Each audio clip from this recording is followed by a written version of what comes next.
maa ngi ñëw ci question bi dëggantaan bi nga posé woon gars yi parce que dafa am benn affaire bu ci duggoon rek moom laa doon wax nii. dama ñëw ci question par rapport ak li fi jot a xew ci dette cachée wala dissimulé wala nu ñu ko mën a tuddee nëbb la nag ok. ñu gis kii di maître Olivier Sur. Ce qui est sûr que maître Olivier Sur n'est pas sûr de ce qu'il dit sur la dette. loolu moom lu leer la moom. loolu lu leer la amu ci benn certitude. d'ailleurs maîtriser wul son sujet. parce que man keroog dama jël sama temps seetaat leen parce que ki gën a mën a tontu mooy ki dàq déglu. te du domaine am. nit pour nga mën ko tontu faaw nga déglu ko. moo tax ku fi jàpp ne diw sama yoon newul ci ñoom du ma leen déglu mooy boo génnee yaay wax lu la neex. pour nga mën a riposter face à la manipulation faaw nga déglu ñii di manipuler. man guddi googu dama ko déglu ba pare ci seen affaire bi ñu doon def seen siège ba mu fa jógee dem ci émission ba mu amoon ci guddi gi dégluwaat ko pour mën a xam fa mu laay taxaw. mais bi ma ko njëkkee déglu da ngay gis ne kii maîtriser wul sax li mooy wax amu ci benn maîtrise. comment peut-on juger un rapport qu'on n'a pas lu? Comment peut-on juger un rapport qu'on n'a pas vu? Comment peut-on juger une chose dont on ignore la véracité? nga bëgg a toog di juger la forme des rapports si forme yi mu dugg ci forme bi niñ ko defee te yow nee nga gisul rapport. loo gisul de mënoo ci juger. loo gisul mënoo ko juger. moom maître Olivier bi muy wax sax da nga gis ne ñi mu toogal nekkuñu à l'aise parce que xam nañ ne ay contre-vérité lay raconter parce que ñoom gis nañ rapport yi notamment n'est-ce pas celui de la Cour des comptes rapport boobu gis nañ ko ñëpp gis nañ ko ba ñoom sax liñ doon kaas mooy signature amu ci nangam. est-ce que ngeen comprendre. IGF li mu génnoon comme ni ko Fary wax ñoom ñoo njëkk a taxaw ñu d'accord uñ cabinet Mazars est-ce que xam nga ne Mazars ñoom la njëkk a liggéeyal. très bien Mazars maintenant liggéey ak ñoom kon buñ fi nekk di xataraay ñoom ci boppam li maître doon wax sax ñoom ñi mu toogaloon ànd ñëwoon ak moom parce que xam nañ ne li muy wax ce sont des contre-vérités nga gis ne maître mi bu fekkee Macky Sall moom la yaakaar kaso la jëm. maître Olivier d'ailleurs moom dañ ko condamné yàggul dara moom fay parce que dafa am benn dame bu mu joteeloon bu nekk n'est-ce pas Air France. est-ce que yaa ngi comprendre. moom mii bul fàtte ne nekkoon na avocat. Karim Wade ñu ne déetawaay mu nekk avocat Mame Mbaye Niang te bi mu nekk avocat Karim Wade loolu ne la yekk na ko Macky Sall ñu ne déet mu nekk avocat n'est-ce pas Mame Mbaye Niang mu nekk fii avocat Macky Sall. ba ci maître Amadou Sall. c'est ça ñëw maître Amadou Sall moom du wax ay waxam waaye vaaram keroog la rek la ko gars yi génn. moom keroog sax xamul fu muy taxaw. mais da ngay gis maître Olivier napp leen yab Macky Sall yow ñu yónni la yaakaar la. nga ñëw toog naan pour éviter la guerre il faut définir les mots pour éviter la guerre il faut définir les mots maanaam nekk ci jeu de mots boo xam ne da nga naan kii en réalité li muy wax maîtriser wu ci dara amu ci benn xam-xam te noonu la demee effectivement parce que Macky Sall dafa juum xëy na tiitaange moo ko jàpp ñoom bi ñuy annoncé ne moom day ñëw dañ ne woon dafay ànd ak ay experts financiers. dafay ànd ak ay économistes débat bi ñooñ la laajoon. ñooñ rek ñoo mënoon toog layal am luñ teg ci table ji xanaa ku booy ñëw buñ la yónnee booy ñëw war ngaa indi dara. boo indiwul dara ñu ngi fi fekk war nañ la tegal dara kenn yor ci dara. ndikiti ñëwu maître Olivier bi gars yi doon wax yëpp moom yorul dara bi mu ñëwee ay lu ko neex la doon raconter li mu doon wax yëpp moom sax maîtriser wu ko mu dem ci may mën a dul fay di wax misreporting wax leneen lay signifier indi jeu de mots naan incompréhension ci ay définition loolu la misreporting di signifier ma ne ko maître yow da nga ñoo xamul wala nu mu demee nii wala loo ñu jàppee maître yow lan nga ñu jàppee ba bëgg a fooye suñu xel mi bëgg a fooye suñu xel si fausse déclaration bu leer lañ yow nga bëgg fi ñëw taxaw nekk l'avocat di jaabal naan da nga koy jéem a doxal di ko jéem a defaraat man tamit le coup est déjà parti c'est trop tard Macky Sall dugg na ba pare mën na ko layal même ci débat bi da ngay dem ba gis sentir ne maître mi amatul argument nga gis ne moom réer na d'ailleurs réer gi mu réer moo tax sax bi ko may mën a lul fay n'est-ce pas poser question bi laaj ko ne ko il paraît-il que da nga amoon ay difficultés parce que yaa waroon def n'est-ce pas conférence bi ci benn hôtel ñu ne leen non doo leen mën a am accès mu ne déedéet mu weddi moom la personne concernée la figure de proue moom moo ne manta ne c'est pas vrai nee na yëgul loolu dafa gis na ko ci benn journal mais yëgu ko kon autrement dit que ne même lii Amadou Sall wax sax c'est pas vrai kon parce que moom moo dem weddi loolu li ñu doon wax ci hôtel yi kan moo am seen jot xanaa loolu bu doon am bay am mooy ñoom duñ def seen déclaration bi ñu def nii duñ ko def ba xam na moo tax. démb Cheikh Bara Ndiaye mu ngi koy wax na dëgg. Pastef da daan bëgg def rencontre siège u Déthié Fall. wala Malick Gakou ñu bañal leen ko ñu dem barricade foofu ne kenn du fi dugg buñ naree dem ci benn kër sax toog fa ñu ne kenn du fa dugg buñ riposté ñu gazé leen ñii xanaa buñ doon dem bay bañ buñ ne leen hôtel doon fi dugg fépp foo leen dem tamit du mën a ne ñoom kay ñoo bëggoon dem siège APR ñu dem siège APR ak nan ko doxalee ñu doxalee ko moom la concerné mais dafa am point boo xam ne moom laa ciy daanalee. loo xam ne maître moo ko wax foofu dama koy corriger. ngay corriger. waaw yow maître yow bàyyi mooy. Parce que certes, dans la Constitution, le crime de haute trahison existe, mais que aucune loi pénale, soit organique, alors soit la Constitution, soit loi organique, soit pénale, ne définit ce qui est la haute trahison. Donc on ne peut pas être poursuivi pour un crime dont le périmètre n'est pas défini par la loi. Pas de crime, pas de peine. C'est pas vrai, li muy wax c'est pas vrai. li muy wax nii c'est pas vrai. dafa duggaat ci li ma doon wax keroog benn avocat bu ñu invité woon Sud FM aussi tamit Amadou xaw ma nan la tudd li ma ko waxoon noonu laa koy waxaat mooy le fait que ñu campé wu jël benn légèreté ma campé wu ci article 101 de la constitution énuméré na haute trahison ne président loolu rek lañ ko mën a toppee mais définir ko léegi absence de définition mooy waral absence de punition. très bien mooy leen da ngeen a xamul li xew kon moom si argument boobu la téye keroog di ci kontaan nag ne dafay nekk lu impossible ñu poursuivre Macky Sall ndax haute trahison suñu loi définir ko ma ne ko topp ma demal ci code pénal article 255 xam nga si loolu lay wax. diffusion de fausse nouvelle daf koo définir ne la lii mooy diffusion de fausse nouvelle. sëñ Albourakh est-ce que yaa ngi dégg li ma la wax. maa ngi dégg bu baax léegi su la neexee nga bàyyi loolu nga dem ci article 258 code pénal alinéa 1 dafa définir lan mooy diffamation daf ko définir ba pare si même article 258 nga dem alinéa 2 dafa définir lan mooy injure daf ko définir ba pare nga dem ci article 320 bu code pénal dafa définir lan mooy viol nga dem si article 364 dafa définir lan mooy vol waaye. boo demee ci article 254 code pénal définirul lan mooy offense au chef de l'État na ñëpp dugg seen téléphone dem Google ñu bind code pénal sénégalais ngeen génne li ma leen wax ni ngeen xool boo demee ci article 254 code pénal mu ngi lay wax ci offense au chef de l'État mais amul benn yoon boo xam ne leeralal na la c'est-à-dire le législateur amul benn yoon boo xam ne leeralal na la ne lii mooy offense au chef de l'État. mais le périmètre bi lii la lii képp ku ko def tuddee nañ ko offense au chef de l'État donte absence de définition mais le sous-entendu mooy lan yow yaay comprendre ak xam ne lii ku ko def tuddee nañ ko offense au chef de l'État malgré nekkul ci texte bi. looloo tax en droit ñuy wax les principes généraux. demal ci code de procédure pénale boo fa gisee n'est-ce pas retour de parquet ñëwal ci man nga wan ma ko. la ilaha illallah. vérifier la. Allahu akbar. ma tax vérifier. code de procédure pénale boo fa demee boo fa gisee retour de parquet ñëwal nga tegal ma ko fii te pourtant dañ koy def. fu ñu koy teg léegi. fu ñu koy teg. fi ñu koy teg parce que ay pratiques yu ñu tàmm la.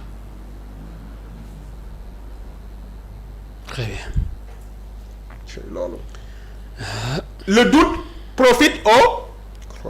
croyant de. mais boo demee ci principes généraux yi da nga fay gis tamit le doute profite au prévenu wala à l'accusé te pourtant si principes généraux yi la bokk boo demee ci code de procédure pénale doo ko fa gis te xam nga principes généraux yi dañoo am doole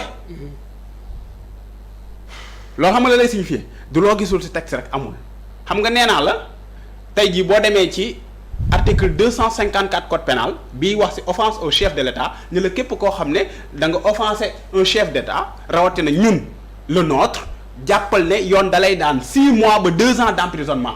ci alinéa 2 bi la lay xamal ne boo offensé quelqu'un qui exerce tout ou bien partie des prérogatives du président de la République même daani day tegul sa kaw mais offense au chef de l'État boobu noonu billaahi wallaahi wal kitaabi ci article bi amul définition dugg leen xool. waaye juriste. waaw. lii ma gis ñuy challenge depuis démb ak léegi ci njiitu réew mi. billaay may moo daanal li ñëw ci loolu. ñëwal dama bëggoon xam rek lan la ci yoon wax. waaw maa ngi ñëw daa am fu ma toll fu am solo. demal pour xamal ñan laay répondre ñi jàpp ne haute trahison le fait que définir uñ ko ci n'est-ce pas article 101 bi rek mën nañu ci topp Macky Sall ma leen xamal ne am na ay dispositions yoo xam ne lii xam ne ñu ngi fay toppee jàppee ko délit wala crime kenn définir ko te ñu ngi ciy toppee. il faut pas distinguer là où la loi ne distingue pas. d'être caché bokkul ci haute trahison. maa ngi ñëw si la bokk day duggaale. mais dafa am bu ëpp doole maa ngi ciy ñëw. ñëwal ba léegi de boo demee ci article 319 alinéa 3 acte de contre nature définir ko. ne la képp koo xam ne da nga def acte de contre nature avec une personne de même sexe yoon dalay daan mën na yegg ba 5 ans article 319 alinéa 3 te pourtant définir ko waxul la ne périmètre bi li la ne la Matar lii de lañ tuddee exactement acte de contre nature faaw ku góor ak ku góor def naka sul nii ak nii ak nii maanaam amul définition boo xam ne boo ko liiree yow di nga xam ne périmètre bi lii la te pourtant ñun xam nañ ko te pourtant législateur bi waxu ko mais wax na ko mooy le sous-entendu te kii xam ne moom mooy juge bi mooy apprécier. haute trahison tamit noonu lay demee juge bi mooy apprécier définition am ñoom ñoo koy génn ñoom ñooy apprécier. mais xamal ni haute trahison mënoo fexe ak manipulation boo mën a def ak loo mën a def ba. crime contre l'humanité génn ci haute trahison c'est impossible crime contre l'humanité mënta génne ci haute trahison c'est impossible loolu mënu ne parce que suñu réew moo njëkk a ratifié n'est-ce pas statut de Rome dafa am ay convention internationale yoo xam ne dafa romb suñuy loi mu nekk une forme supranationale maanaam ñooñu dañu romb suñuy loi dañoo am doole te crime contre l'humanité si la bokk ci xam dañ leen di réprimer donc maanaam haute trahison même boo ko doon définir nu mu la neex crime contre l'humanité mën ci génn moo tax ma ne Macky Sall pour dugg ci question bi nga wax Albourakh Macky Sall dafa am fu mu bëgg yóbbu débat mooy lan dafa bëgg ñu koy toppee ay crimes financiers et j'en passe bi ci ëpp solo bi xam ne moom xam na ne mën see rëcc mooy crime contre l'humanité moo tax débat bi mu bëgg koo yóbbu foofu te ñun démb rek te yàgg naa ko wax démb rek kii wax na ko wax naa ko sax si plateau bi mais démb rek Waly Diouf Bodiang wax na ko te wax na dëgg Macky liñ ko mën a toppee carrément xam ne mënu koo layal mën ci indi loo xam ne daf koy contrecarrer mooy crime contre l'humanité leneen loo ko tegal mën na indi ay n'est-ce pas indi ay experts fii wala indi ay gële te day nekk lu relatif mooy lan kii mën na ko gisee nii kii gisee ko nale pour dugg ci li ngay wax nga ne. oui li ñuy challenge depuis démb ak léegi pas démb sax yàgg na ci discours président Bassirou Diomaye Diakhar Faye foofee ca Kenya. lan la bëgg a wax. si loolu la bàyyi mu ñëw ci loolu xam nga manipulation dafa bari. oui. xam nga dafa am ñoo xam ne suñu borom dogal na ñoom comprendre xam nga loo déggul mënoo ko juger. ñii di wax ñi yépp di tooñ suñu président de la république parce que ñoom dégguñu sax anglais xamuñu lii président di wax ñoom dañu yaakaar ne noo yi suñu président doon cité loolu anglais la. pour man day quartier la. waaw kay ñoom dañu yaakaaroon ne loolu anglais la moo tax ñuy génne di tappale di reetaan di def ay challenge di def naka su dul noonu léegi loolu laa bëgg leeral ba pare. Tous ceux qui se sont moqués de l'anglais du président Bassirou Diomaye Faye. Jomo Kenyatta, premier président du Kenya indépendant, est considéré comme le père de la nation. Il a guidé son peuple vers l'unité et la liberté, devenant un symbole mondial de leadership et de résilience. Achieng Oneko, membre du mouvement Mau Mau, a combattu courageusement contre la colonisation britannique. Emprisonné pour ses convictions, il est devenu après l'indépendance un ministre engagé pour la justice et la liberté.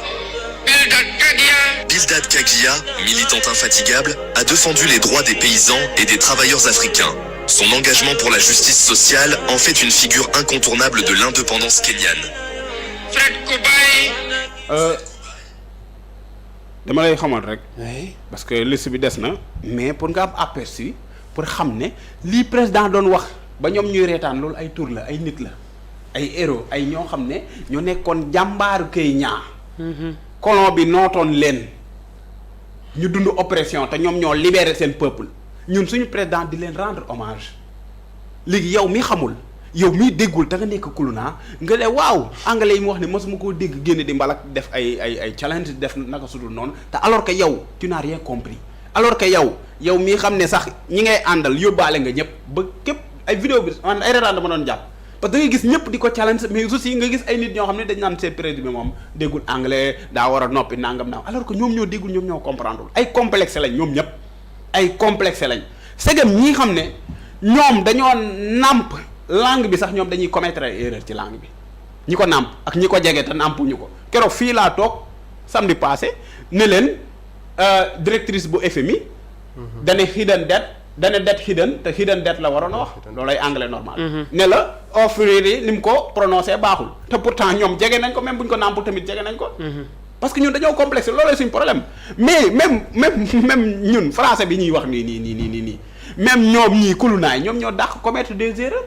ci français keroog rek si bi ndajeem avocat yi Farba bi ñu defee seen ndaje naan dañuy wax ci Farba am na seen benn avocat boo xam ne du ma ko citer mu wax indi n'est-ce pas après que teg ci subjonctif te après que du ànd ak subjonctif avant que mooy ànd ak subjonctif te pourtant ay erreur la yoo xam ne bu doon Sonko moo ko def wala bu doon son excellence Bassirou Diomaye Diakhar Faye moo ko def ay problème day am dañ koy challenge dañuy wër di ko wax di ko nettali di leen di moqué wu non doo sax comprendre xoolal keroog le président de la république bi suñu gaynde yi équipe nationale du Sénégal bi mu gagné ba pare bi mu demee si versaire di wax ak ñoom mais nga dégg ci après ku nekk di wuy seen président déggul français xoolal français yi mu doon làkk nangam te ñoom ñii di wax noonu dégguñu sax tubaab.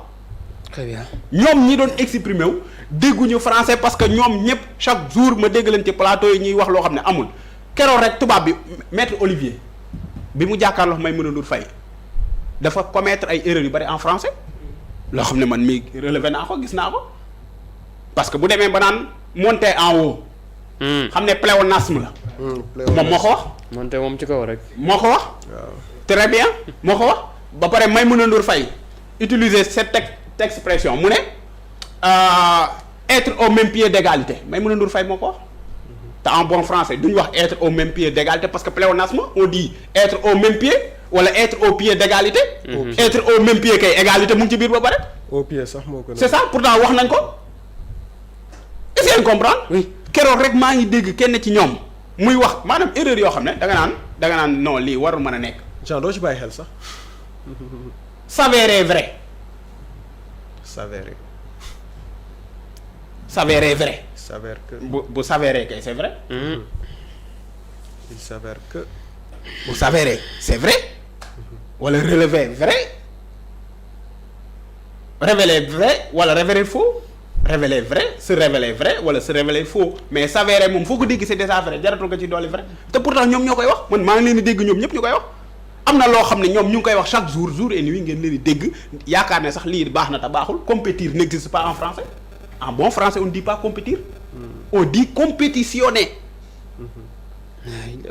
compétitionner pas compétir mais compétitionner chaque jour ngeen dégg ko te kenn mbalagu fi kenn kenn réewu fi kenn damay compétir conscientiser chaque jour ngeen dégg ko oui ça n'existe pas on dit sensibiliser ou bien prendre conscience de chaque jour ngeen dégg ko te kenn réewu fi kenn mbalagu fi kenn 5 heures de temps chaque jour nga dégg ko alors que 5 heures c'est du temps. 5 jours d'horloge. est-ce que yaa ngi dégg lool. waaw est-ce que yaa ngi dégg lool est-ce que yaa ngi dégg li ma lay wax. 1 heure du matin wala 2 heures du matin alors que 2 heures c'est le matin 2 heures da nga naan 2 heures wala 14 heures 10 heures du matin 10 heures c'est le matin est-ce que yaa ngi bàyyi xel ci li may wax ni. maître Olivier keroog mu ngi wax faire une erreur te on dit pas faire une erreur on dit commettre une erreur. commettre une faute commettre une erreur chaque jour nga dégg ko de chaque jour nga dégg ko te pourtant ay tubaab dañ koy wax ñoom nii opposants yi dañ koy wax te pourtant kenn corrigé wu fi kenn mais bu Sonko waxee ku nekk bëgg yor stylo vert pour ne pas dire bic parce que bic marque de stylo la loolu tamit erreur la bu ñu ni def da ngay gis koy wax naan alma bic te pourtant bic marque la marque comme ay Schneider ni nekkee marque on dit stylo big marque la comme Schneider ni mu nekkee marque te pourtant chaque jour nga dégg alma sa big bi nangam bien sûr mais lan moo tax ñu singli son excellence Bassirou Diomaye Diakhar Faye ba bu waxee ku nekk génne yor stylo vert di wër naan lii warul woon a wax lii la waroon a wax te moom ba muy wax loolu mu ngi commettre des erreurs chaque jour nga dégg leen fi kon il faut arrêter ñu jox cër kilifa yi son excellence dañ ko war a jox cër te li mu làkk keroog ci anglais lépp baax macha allah bokk naa si ñi si njëkk def émission dafa pare rek fekk maa ngi plateau ma def ci émission di décortiquer li mu doon wax lu am solo la doon wax ko ci anglais bu normal mais xam nga rek manipulateurs yi moom bu ñu xësee ba génn ñuy focus ci ay tour yoo xam ne da ko doon énumérer ñoom ñi ciy jaareel di profiter de n'est-ce pas de cette aubaine ñëw naan wéy li mu wax nii du anglais nangam alors que ay tour la doon cité. ils ont ri de leur inconscience. billaay wallaay nga xam ne ñii nii le niveau bi dafa tellement baax ba doo comprendre. c'est justement ça c'est justement ça. merci beaucoup. vraiment merci juriste. alors honorable ñu ñëw ci yow.